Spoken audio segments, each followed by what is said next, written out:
Hello friends, welcome back to our channel the home maker. ఈరోజు వీడియోలో recipe వచ్చేసి పోహా అండి. పోహా ఎలా చేయాలో ఈ వీడియోలో చూద్దాము. దీనికోసం నేను వెడల్పుగా మందంగా ఉండే అటుకులు తీసుకున్నాను. పోహా అంటే హిందీలో అటుకులండి. దీన్ని అటుకులు ఉప్మా అని కూడా అంటారు పోహాని. దీనికోసం నేను స్టవ్ మీద ఒక కడాయి పెట్టుకొని అందులో 2 టేబుల్ స్పూన్స్ ఆయిల్ వేసుకున్నాను. ఆలివ్ ఆయిల్, గీ ఏదైనా వేసుకోవచ్చు. దాంట్లో కొంచెం జీలకర్ర, కొంచెం ఆవాలు, ఒక ఎండుమిర్చి వేసుకున్నాను. తర్వాత ఒక గ్రీన్ చిల్లీ, ఒక ఆనియన్ కట్ చేసి వేసుకున్నాను. ఈ ఆనియన్స్ ఫ్రై చేసుకోవాలండి, సాఫ్ట్గా అయ్యే వరకు ఫ్రై చేసుకోవాలి. ఇప్పుడు దీంట్లో ఒక 7-8 జీడిపప్పు వేసుకున్నాను. తర్వాత పచ్చి వేరుశనగపప్పు వేసాను కొన్ని. ఇవన్నీ ఫ్రై అయిపోయిన తర్వాత దీంట్లో కొంచెం పసుపు వేసాను, సరిపోయినంత పసుపు వేయాలి. తర్వాత రుచికి తగినంత సాల్ట్ వేసుకోవాలి. మీన్వైల్ ఇది ఫ్రై అవుతున్నప్పుడు మనం అటుకులు రెడీ చేసుకుందాము. సైడ్గా ఒక ప్లేట్లో నేను 2 కప్పుల అటుకులు తీసుకున్నానండి. మందంగా ఉండే అటుకులే తీసుకోవాలి, పల్చగా ఉండే తీసుకోకూడదు.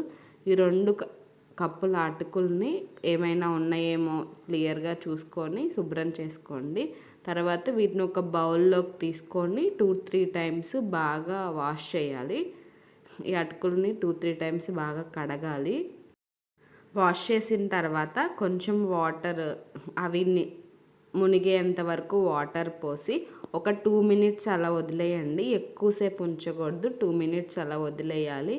ఆ తర్వాత అటుకుల్ని వాటర్ బాగా పిండేసి పక్కకు తీయాలండి. వాటర్లో నుంచి అటుకులు వాటర్ అంతా పిండేసి, ఇదిగో వీడియోలో చూపిస్తున్నాను కదా, అలా పిండేసి తీసుకోవాలి.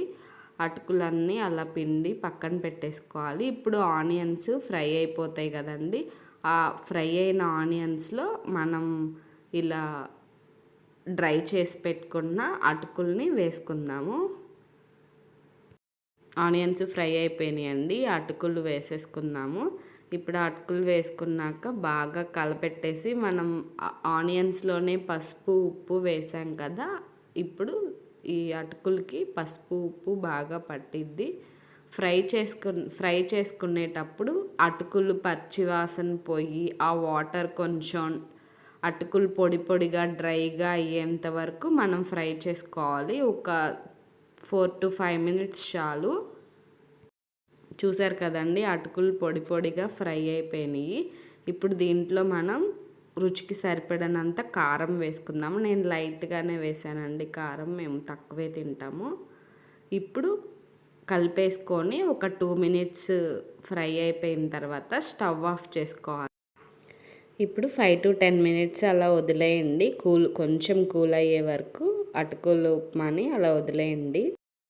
మా చిన్నప్పుడు జనవరి సంక్రాంతి టైంకి కొత్త పంట, కొత్త వరి పంట, కొత్త వడ్లు వచ్చే టైంకి మా ఊరికి అటుకుల మిషన్ వస్తుందండి. ఇంక అందరూ బస్తాలు, అరబస్తాలు, కేజీలు, 10 కేజీలు అలా వేయించుకునేవారు. 5-10 మినిట్స్ కూల్ అయిన తర్వాత ఒక స్లైస్ లెమన్ వాటర్ దాని మీద చల్లుకొని పోహా మీద కలిపేసుకోండి. అంతే అండి, tasty simple recipe poha ready అయిపోయింది. మనం ఇప్పుడు తినేయచ్చు. తినేటప్పుడే లెమన్ జ్యూస్ కలుపుకోండి, లేకపోతే ముందే కలిపితే మెత్తబడిపోయి టేస్ట్ పోయిద్ది. ఇప్పుడు మనం దీన్ని డిష్ అవుట్ చేసుకుందాము. దీంట్లో టమాటా కూడా వేసుకోవచ్చండి. వెజిటేబుల్స్ మీకు కావాల్సినవి టమాటా, క్యాప్సికమ్ ఏ కావాలంటే అవి వేసుకోవచ్చు.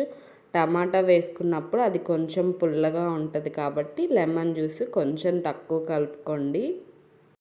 అటుకులు ఇప్పుడు ఏ షాప్లో అయినా దొరుకుతాయండి. మామూలుగా షాప్స్లో లూజ్గా దొరుకుతాయి. చాలా టైప్స్ ఆఫ్ అటుకులు దొరుకుతాయి, కానీ మందంగా ఉండే అటుకులే తీసుకోవాలి ఈ రెసిపీకి. డిమార్ట్ అలాంటి సూపర్ మార్కెట్స్లో మనకి ప్యాకెట్స్ దొరుకుతాయండి, 1/2 కేజీ 1 కేజీ. అవి తీసుకొనైనా మనం చేసుకోవచ్చు. ఈ రెసిపీ మీకు నచ్చినట్లయితే మీరు ట్రై చేసి ఎలా వచ్చిందో కామెంట్ సెక్షన్లో కామెంట్ చేయండి.